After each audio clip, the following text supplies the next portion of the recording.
going on? Right. Oh yeah. Sit there for me. Yeah, what's going on? Right, so the search warrant. At the moment in time you're under arrest for concern and supply Of what? of Class A. You do not have to say anything, but may harm your defence if you do not mention the question.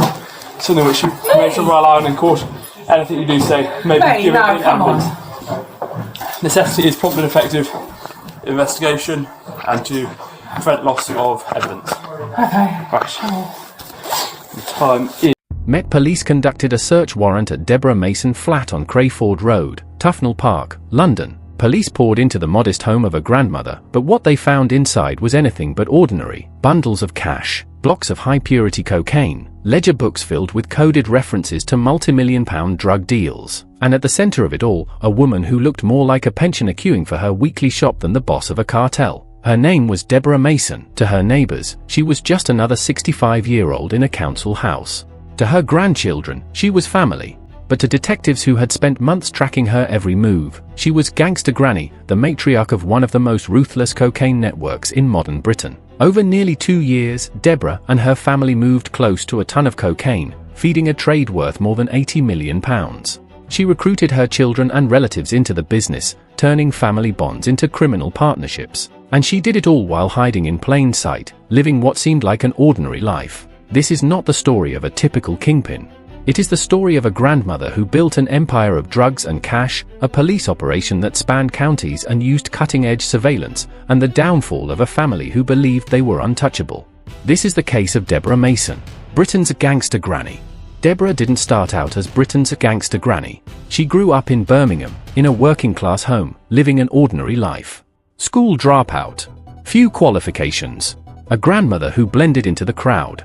But beneath the surface, trouble was brewing. Petty benefit fraud, handling stolen goods, mixing with the wrong people. Nothing major, just enough to pull her closer to Birmingham's underworld.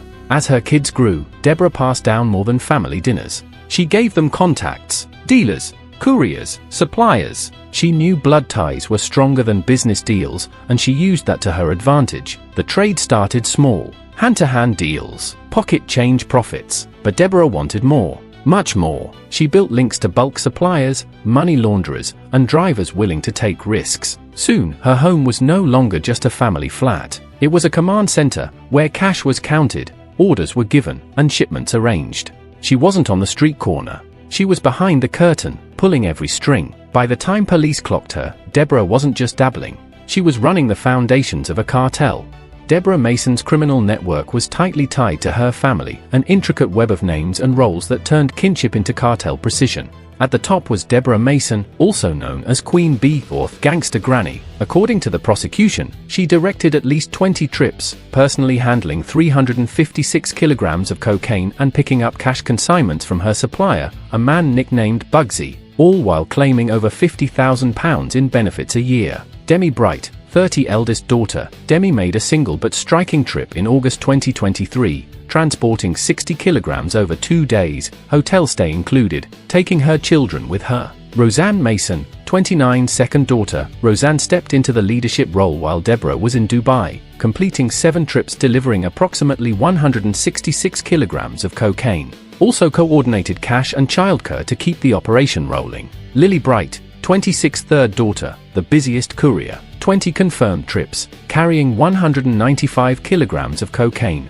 often with her 2-year-old son in the car. Reggie Bright, 24 son, Reggie completed 12 trips, delivering at least 90 kilograms, sometimes collecting wages for the gang. He often traveled with his partner Demi Kendall. Demi Kendall, 31 Reggie's partner. She carried out 15 trips involving 98 kilograms of cocaine, frequently with her toddler along for the ride, and even recruited friends into the gang. Tina Golding, 66 Deborah's sister. Tina took on 4 deliveries, moving at least 75 kilograms, and earned around £10,000 in wages from the operation. Anita Slaughter, 44 a family friend enlisted into the network. She made 1 trip in October 2023, moving 55 kilograms across for drops. The supplier Bugsy, known only by the alias Bugsy, he was the upstream supplier of cocaine to Deborah's network. Investigators revealed Bugsy sourced the bulk cocaine then passed it down the chain to the Queen Bee, who distributed it to her family couriers. Each journey had a clear purpose. One trip in early March 2022 saw Deborah's associates transporting packages from a warehouse near Birmingham to a safe house in West London.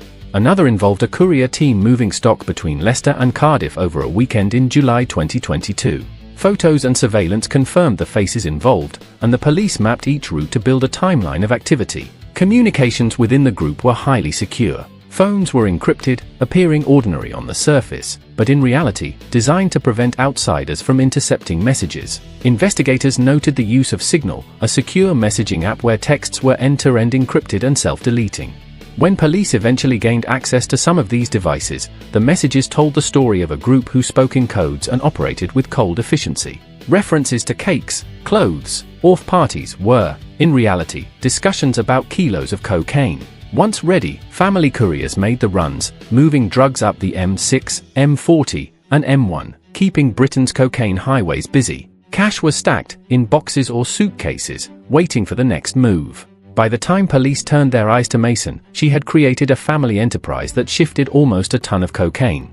The Regional Organised Crime Unit, ROCU, led the operation, with West Midlands Police providing local support and tactical backup. The Met were involved too, partly because some operatives had London links, and because Deborah herself was based on Crayford Road. West Midlands officers combined old-school grit with high-tech tracking. Unmarked cars followed deliveries. CCTV captured every movement. Phones were tapped, emails scanned, and license plates logged. Every associate had a pattern. Deborah's inner circle traveled in shifts, often changing vehicles to avoid detection. But nothing escaped the long lens of surveillance cameras positioned across major motorways, warehouses, and drop-off points. Analysts mapped routes like a chessboard. Pick-up points, handoffs, safe houses. Each move predicted the next. It wasn't just luck, it was painstaking observation. Officers cross-referenced GPS data from phones with vehicle movements. Each encrypted message decrypted by cyber experts became a key piece of the puzzle. Even then, Deborah's network was clever. They used burner phones, fake names, and decoy packages. But the combination of human intelligence and digital forensics slowly closed the net. By September 2022, police had a full picture: who was moving stock, when and how. Photos, intercepted messages, and vehicle logs tied each associate, and Deborah herself, to the operation. The investigation was relentless. Weeks of stakeouts, traffic stops, and undercover observation culminated in a moment that would finally bring the network down. Officers moved in simultaneously across multiple locations. Deborah's flat in London, the safe houses in Coventry, and storage units across the Midlands, all were hit within minutes. Inside Deborah's flat, the team found ledgers, scales, and evidence of cash exchanges. Phones were seized, including encrypted devices that had hidden critical conversations. Analysts would later reveal the messages detailing deals, trips, and handovers, everything the network thought was secure. Within days, the charges were confirmed: conspiracy to supply Class A and B drugs, money laundering, and possession with intent to supply. The police had dismantled a network that spanned cities, involving multiple operatives and thousands of pounds in illicit gains. But it wasn't just the arrests, it was the meticulous evidence, the links, the mapping of a criminal empire from phone to warehouse, that would make the case watertight in court. After a trial at Woolwich Crown Court in London, the jury found the family guilty, and here's how the sentences fell. Deborah the Gangster Granny received 20 years imprisonment. Roseanne Mason, 11 years imprisonment. Demi Bright, 11 years imprisonment. Lily Bright, 13 years imprisonment. Reggie Bright, 15 years imprisonment. Demi Kendall, 13 years and 6 months imprisonment. Tina Golding, 10 years imprisonment. Anita Slaughter, 13 years imprisonment. Jury heard that Deborah enjoyed a close relationship with Bugsy and even went on holiday with him to Dubai and Bahrain in October 2023. But Bugsy's true identity still remains unknown. Is that love or loyalty? I shall leave that with you. Financial gain was the motivation. Deborah spent extravagantly on designer clothing, bags, and accessories. Among these were a £390 Gucci collar and lead, and a 9-carat gold engraved name tag for Mason's Bengal cat, Ghost. Footage showed her being handcuffed in her bathroom. Luxury brands scattered around her home. At the same time the conspiracy was taking place, Mason received £50,000 in benefits. Deborah's conviction sent a clear message: organized crime isn't limited to young, street-based gangs. Age, appearance, or background doesn't protect offenders from scrutiny, and with modern technology, no operation is entirely invisible. To this day, Bugs's real name remains hidden, a ghost in the network Deborah built. If you found this case detailed and want to hear more, please subscribe so you don't miss the next story. This is True Crime Uncovered UK. Until next time, stay safe, stay aware and keep asking, why?